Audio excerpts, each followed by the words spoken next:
छपरबंदी जमीन क्या है? छपरबंदी जमीन का खरीद बिक्री किया जा सकता है या नहीं?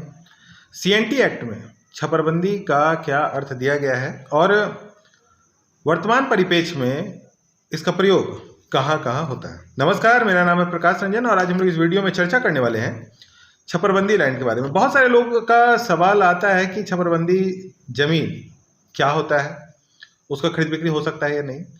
सबसे पहले हम लोग को समझना है कि जो छपरबंदी शब्द है वो जमीन का एक प्रकृति को दिखाता है, मतलब एक टाइप काइंड को दिखाता है कि वो जमीन का जो प्रकार है वो कैसा है। तो नेचर क्या है? छपरबंदी है। अच्छा, पहले के डीड में बहुत सारा ऐसा डीड है जिसमें आपको छपरबंदी शब्द मिलेगा। खरीद बिक्री में अगर कहीं पर रजिस्ट्री हुआ है, खरीद बिक्री हुआ है, छपरबंदी अगर उस शब्द में लिखा गया है तो बहुत सारे लोग लीगल टर्म में छपरबंदी का प्रयोग करते आ रहे हैं, लेकिन उसका अर्थ कभी भी छपरबंदी नहीं हो सकता। मतलब कि छपरबंदी का अर्थ उससे थोड़ा सा हट करके है। छपरबंदी चूंकि पहले मान लेते हैं 1908 का ये कानून है और जमींदारी प्रथा थी। जमींदारी प्रथा में जमीन को लेन देन करने का अधिकार किसके पास था? जमींदार के पास था। इसका मतलब या तो पहले टर्म में जमीन का लेन देन किया गया हो तो जमींदार के द्वारा किया गया हो और उसके बाद इसका अधिकार सरकार के पास आ गया। मतलब अब जमीन का स्वामित्व तो सरकार के पास है, उसका रेंट कौन वसूल रहा है? सरकार वसूल रहा है, इसलिए उसका दूसरा अधिकार किसके पास है? सरकार के पास है। अब विषय ये है कि छपरबंदी और हुक्मनामा का प्रयोग होते हुए बहुत सारे लोगों का जमीन का खरीद बिक्री किया गया है। अब इसमें सच्चाई क्या है, इस विषय पे आज हम लोग चर्चा करने वाले हैं और इस जमीन का खरीद बिक्री हम लोग कर सकते हैं कि नहीं, इसको भी देखना जरूरी है। पहले तो हम लोग राइट्स की बात कर ली कि जमींदार का राइट्स था और उसके बाद किसका राइट्स था? गवर्नमेंट का राइट्स था। अगर आपको उसके इन दोनों के तहत मिला है तभी हम लोग चर्चा शुरू करेंगे। अगर इसके अलावा कोई दूसरा तंत्र है, मान लेते हैं रैयत आपको छपरबंदी लिख दिया है, जो पहले जो है रैयत मालिक था, खतियानी मालिक था, वो आपको छपरबंदी लिख दिया है, तो उसका कहीं भी अधिकार नहीं है कि वो छपरबंदी दे सकता है। अब एक शब्द आता है सादा विक्रय पत्र। तो क्या यह सादा हुक्मनामा? हम लोग छपरबंदी के बाद क्या यूज करने वाले हैं? हुक्मनामा। क्योंकि अगर जमींदार किसी को जमीन दिया होगा तो किस तरीके से दिया होगा? हुक्मनामा से दिया होगा। और दूसरा जो शब्द आएगा वो आएगा परमिशन। हम लोग परमिशन की बात करते हैं तो परमिशन कौन कर सकता है? तो कमिश्नर कर सकते हैं, मतलब डीसी। यहाँ पर डीसी होते हैं या उनको डीएम बोलिए। चूंकि छपरबंदी शब्द का प्रयोग सबसे अधिक बिहार, झारखंड, बंगाल में होता है, तो इसका प्रयोग फिर कौन दे सकता है? डीसी दे सकते हैं। अब विषय ये आता है कि इसको हम लोग समझेंगे कैसे। समझने से पहले हम लोग कुछ धारा को समझें। चूंकि सीएनटी एक्ट का धारा 22 को सबसे पहले समझना जरूरी है कि 22 क्या कहता है। अधिभोगी की बात कर रही है। 41 जो सीएनटी एक्ट का धारा 41 है, हमको थोड़ा उसको भी समझना होगा चूंकि वो शब्द इससे जुड़ा हुआ शब्द है। इसके बाद हम लोग को जो सबसे महत्वपूर्ण है समझना वो है 68 और फिर 71।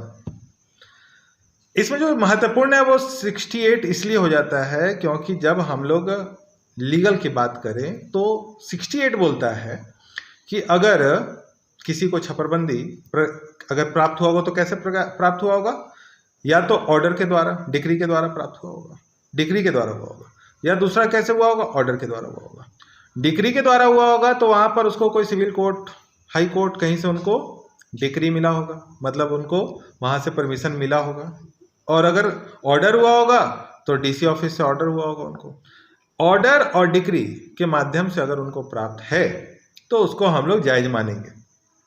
अब आप खरीद बिक्री करना चाहते हैं तो आपको क्या जांच करना होगा कि क्या उसको ऑर्डर या डिक्री से प्राप्त है छपरबंदी जमीन या सादा है। ये दो चीज को हम लोग को मानना है। 71 में पहले था कि अगर इस तरह का कहीं ऐसा है तो आप उसके विरुद्ध में कानून में जा सकते हैं, उसका विरोध कर सकते हैं। लेकिन बाद में क्या हुआ? 1969 में Bihar area schedule area regulation act पारित हुआ, जहां पर कुछ कानून को बनाया गया। और उस कानून में क्या था कि अगर वहां पर घर बना हुआ है 30 वर्ष से तो उसका हम लोग कंपनसेशन देंगे और उसका हम लोग कंपनसेशन दे करके उसको हम लोग ले सकते हैं। इसका तय कौन करेगा? कोर्ट करेगा, मतलब डीसी ऑफिस से करेगा। कोर्ट भी कर सकता है, डीसी ऑफिस से भी हो सकता है। लेकिन हम लोग कहाँ पर जा रहे हैं, अभी डीसी ऑफिस में जा रहे हैं कि चूंकि फाइल वहाँ कहाँ पर करेंगे, कमिश्नर को। राइट्स किसके पास है, कमिश्नर को। वहाँ पे अगर कोई समस्या होता है तब हम लोग ऊपर की बात करेंगे, अभी कमिश्नर के पास हम लोग बात कर रहे हैं। तो 30 साल का एक डेडलाइन तय किया गया कि 30 साल के अंदर अगर ऐसा होता है, हम लोग बार बार, चूंकि अभी थोड़ी देर पहले हम लोग 41 सीएनटी एक्ट का धारा 41 का बात कर रहे थे, वहां पर 12 साल को भी हम लोग लेकर चलेंगे। मतलब 69 में अगर लॉ बना है तो उससे पूर्व का 12 साल उसको भी हम लोग लेकर चल रहे हैं। अगर उससे कम का ड्यूरेशन होगा तो क्या हम लोग उसको पालन कर सकेंगे, नहीं कर सकेंगे। तो हम लोग उस 12 साल को भी लेकर चल रहे हैं। चूंकि ऑक्यूपेंसी अनऑक्यूपेंसी रैयत जो है, तो ऑक्यूपेंसी रैयत की हम लोग को बात करना है, तो वो कहाँ लिखा हुआ, सीएनटी एक्ट का धारा 41 में। तो वहां से हम लोग को 12 साल को भी ग्राउंड लेकर चलना है। अब इसमें स्पष्ट किया गया है, पहले समझ लीजिए कि धारा क्यों बनाया गया। धारा इसलिए बनाया गया चूंकि बहुत इलीगल तरीके से प्राप्त किया गया जमीन के विरोध में हम अपना जमीन का वापसी का मांग कर सकते हैं। अब इसको दोनों तरह से लेके चल रहे हैं। हो सकता है आपका कहीं से कोई लॉ पास, कहीं से कोई डिक्री नहीं है, कहीं से कोई ऑर्डर नहीं है, उसके बावजूद भी हम जमीन पर कब्जा किए। तो जो आदिवासी लैंड है, अभी शेड्यूल एरिया जो है ना, वो आदिवासी जमीन की बात कर रहे हैं, और शेड्यूल एरिया का ही आदिवासी का बात हो रहा है। अगर जहाँ पर शेड्यूल एरिया गवर्नमेंट उसको डिक्लेयर नहीं कर रहा, वहाँ का हम लोग बात नहीं कर रहे हैं।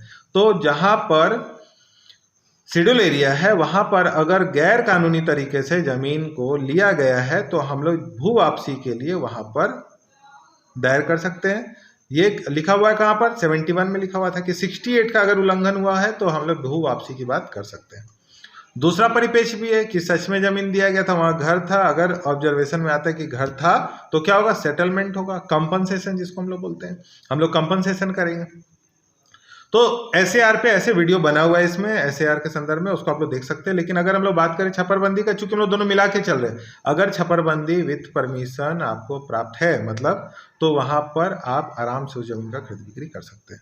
नहीं होने पर हम लोग ये सब चर्चा कर रहे हैं, क्योंकि ज्यादातर लोग ऐसा होता है ना कि जहां पर उनके पास कोई भी लीगल कागज नहीं होता है, उसके बावजूद भी उनका जमीन पर कब्जा होता है और वो रहते हैं कि भाई जमीन तो हमारे है। इस संदर्भ में ही चर्चा हम लोग कर रहे हैं। तो हम लोग क्या करेंगे कि अगर हमारे पास इस तरह का 30 इयर्स का जो विषय है, अगर वहाँ पर ऐसा कुछ है तो हम लोग उसको लीगल करेंगे। कंपनसेशन में स्पष्ट लिखा हुआ है कि अगर कंपनसेशन पास अगर होता है तो विद इन 6 मंथ, मान लेते हैं कि हमारे ज़मीन पे घर बना हुआ है, उस घर का जो भी कंपनसेशन अमाउंट है विद इन 6 मंथ हमको उसको कंपनसेशन अमाउंट को जमा करना। उसका मैक्सिमम ड्यूरेशन 2 वर्ष का हो सकता है। अगर उसके बावजूद भी हम लोग जमीन, वो 2 वर्ष कब होगा, कमिश्नर के परमिशन के बाद। अगर उसके बाद भी हम लोग जमीन को जमा नहीं कर रहे हैं तो हम लोग को जमीन को रिटर्न करना पड़ेगा।